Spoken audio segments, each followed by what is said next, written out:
7 दिन में 7 करोड़ रुपए क्यों आए? मैं पहले दिन सुबह उठा 1 करोड़, अगले दिन सुबह उठा 2 करोड़ अकाउंट में, मेरे पर्सनल नहीं, अल्हम्दुलिल्लाह हमारे स्कूल के अकाउंट में। तीसरे दिन सुबह उठा 3 करोड़, चौथे दिन, पांचवें दिन, छठे दिन, 7 दिन। तो मैं मुसलसल एक शुक्र के हाल में था, क्योंकि मुझे यकीन नहीं हो रहा था कि लोगों के 100 रुपए से हर दिन आपके अकाउंट में 1-1 करोड़ रुपए आ सकते हैं। मगर मैं खुद से ये पूछ रहा था कि या अल्लाह ये क्यों, या अल्लाह ये क्यों, या अल्लाह ये क्यों। और आखिर कई दिनों तक मुहासबा करने के बाद मैं इस कंक्लूजन पे आया कि ये 3 रीजंस ऐसे हैं जो मैं चाहता हूं कि आज आप ये 3 रीजंस लेकर घर वापस लौटे इंशाअल्लाह, जिसकी वजह से मैं ये कहता हूं कि 7 दिन में अल्लाह की इस कदर गैबी मदद आई, इस कदर गैबी मदद आई। वो 3 चीजें क्या है? फर्स्ट, कि हमारी नियत साफ हो, हमारी नियत सिर्फ और सिर्फ अल्लाह की रजा के लिए हो।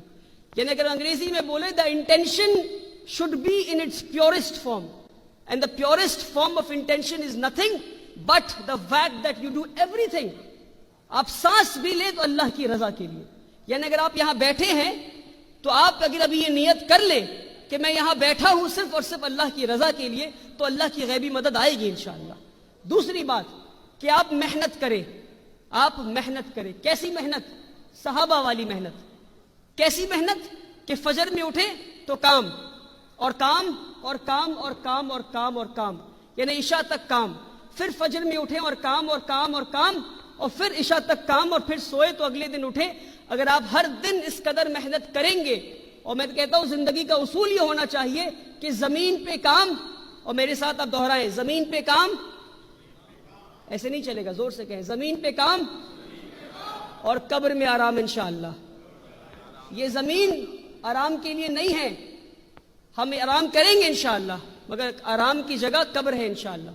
अगर हम इस कदर काम करेंगे और करेंगे और करेंगे तो अल्लाह की गैबी मदद आएगी इंशाअल्लाह। और तीसरी चीज, तीसरी और आखिरी चीज, नियत, मेहनत, और तीसरी और आखिरी चीज मैं कहता हूं वो है कुर्बानी। इसके बिना कोई भी काम, कोई भी इंसान, कोई भी इदारा, कोई भी मिशन, कोई भी कॉज बड़ा नहीं हो सकता। You can not reach the pinnacle of greatness अगर आप कुर्बानी देने के लिए तैयार नहीं हैं। और अल्लाह सुब्हानहू व तआला आपको जिंदगी में कई सारे मौके देंगे जहां आप कुर्बानी दे सकते हैं, और हम समझे कि आज इस वक्त में हम किस चीज की कुर्बानी दे सकते हैं, किन किन चीजों की कुर्बानी दे सकते हैं। तो आप माल की कुर्बानी, जान की कुर्बानी, और ऐसे कई सारी चीजों की कुर्बानी दे सकते हैं। अगर हम देने के लिए तैयार हैं तो फिर हक है हमें कि अपने कौम के लिए अच्छे मुस्तकबिल का ख्वाब देखें।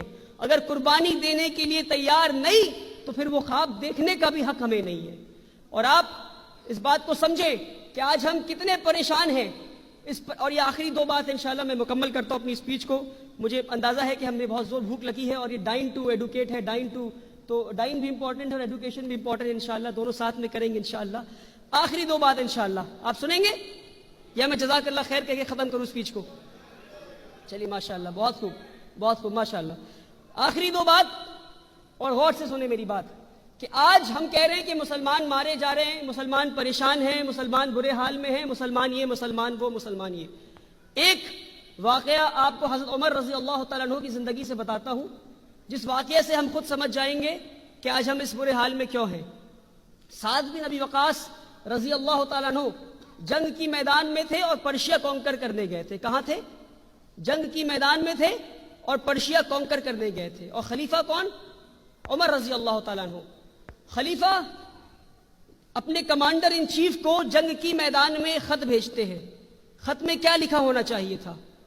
यह लिखा होना चाहिए था कि जंग में कौन से औजार इस्तेमाल करने हैं, कौन से वेपन इस्तेमाल करने हैं, जंग जीतना कैसे है, जंग लड़ना कैसे है, जीत गए तो क्या करना है, हार गए तो क्या करना है, यह लिखा होना चाहिए था खत में। मगर आप हैरान होंगे जानकर कि इनमें से कोई भी बात नहीं लिखी थी खत में, इनमें से कोई भी बात नहीं लिखी थी खत में। खत के पहले 2 लाइन मैं आपको पढ़ के सुनाता हूं। पहला लाइन खत का कि मैं तुम्हें हुक्म देता हूं कि तुम अल्लाह से डरो। जंग के मैदान में अल्लाह से क्या डरना।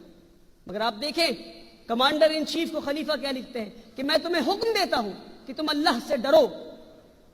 खत की दूसरी लाइन कि मैं तुम्हें और तुम्हारी फौज को यह हुक्म देता हूं कि तुम बदआमाली से बचो کیونکہ تمہاری بدعمالی تمہارے دشمنوں سے زیادہ خطرناک ہے۔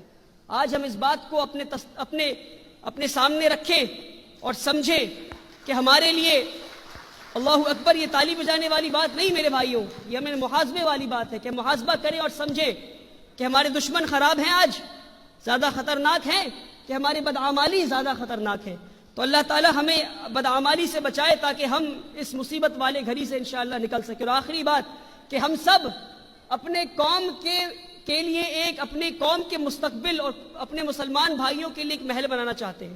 محل سے مراد کہ خوبصورت مستقبل چاہتے ہیں بنانا، ہے خوبصورت محل چاہتے ہیں، مگر پریشانی کی یہ بات ہے کہ ہماری کمیونٹی میں ہم سب وہ پیلس تو بنانا چاہتے ہیں، مگر ساتھ ہی ساتھ اس پیلس کے بیچ میں جو خوبصورت جھومر لٹکے گا، ہم سب وہ جھومر بننا چاہتے ہیں، ہم سب وہ جھومر بننا چاہتے ہیں۔ جب پیلس نہیں بن پایا، جب محل نہیں بن پایا تو وہ جھومر لٹکائیں گے کیسے، وہ جھومر بنیں گے کیسے؟ آج ضرورت ہے کہ ہم وہ پلرز بنے، ہم وہ کھمبے بنے جو زمین کے نیچے دھس جائیں، نہ ہمارا کوئی ذکر کرے، نہ ہماری کوئی تعریف کرے، نہ ہمارے بارے میں کوئی لکھے، نہ کوئی واہوائی کرے، نہ تالی بجائے ہمارے لیے۔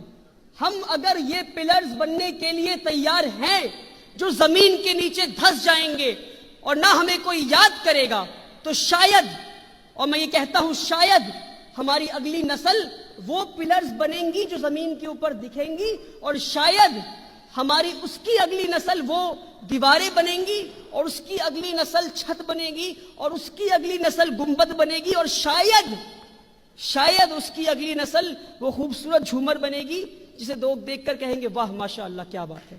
مگر شرط یہ ہے کہ ہم وہ پلرز بننے کے لیے تیار ہو جائے جسے نہ کوئی یاد کرے، نہ کوئی کسی کی تعریف کرے، نہ کوئی اس کے شان میں واہوائی کہے۔ اللہ تعالی ہمیں اور آپ کو دکھاوے سے بچائے، اللہ تعالی ہمیں اور آپ کو کام کرنے کا موقع دے۔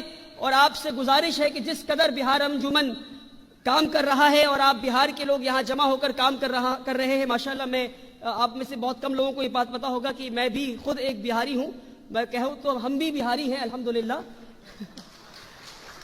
تو آپ سے امید ہے کہ آپ بہار انجمن کا بڑھ چڑھ کر سپورٹ کریں گے کہ جس طرح سے وہ ان کا جو ابھی ایک ریسنٹ پروجیکٹ ہے کہ میٹرنیٹی وارڈ بنائیں جہاں پہ آل ویمن ایک نرسنگ ہوم ہو، جہاں پہ ڈاکٹرز بھی ویمن ہو، نرس بھی ویمن ہو، عورتیں ہوں، سیکیورٹی گارڈ، ریسپشنسٹ، اور ساری چیزیں عورتوں کے ہاتھ میں ہو نظام، اور ہماری ماں بہنیں وہاں جا کر احترام کے ساتھ اور آرام کے ساتھ اپنی سرجری کرا سکے، اپنے ڈاکٹرز کو دکھا سکے انشاءاللہ۔ تو آپ لوگ بڑھ چڑھ کر بہار انجمن کا ساتھ دیں، اور ڈاکٹر قدیر صاحب آلریڈی ساتھ دے رہے ہیں، اور ڈاکٹر قدیر صاحب ایک بہاری ہونے کے بنسبت آپ سے گزارش کروں گا کہ آپ اور بڑھ چڑھ کر ساتھ دیں انشاءاللہ۔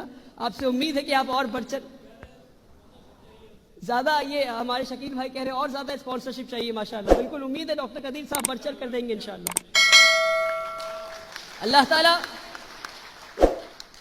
تعالی ہمیں اور آپ کو کہنے اور سننے سے زیادہ عمل کرنے کی توفیق دے۔ میری کلام سے کسی کا دل دکھا ہو تو میں امید کرتا ہوں آپ مجھے معاف کریں گے، اور باتیں اچھی لگی ہو تو عمل کریں گے، اور میری سے ڈھیر ساری دعائیں کریں گے انشاءاللہ۔ جزاکم اللہ خیرا۔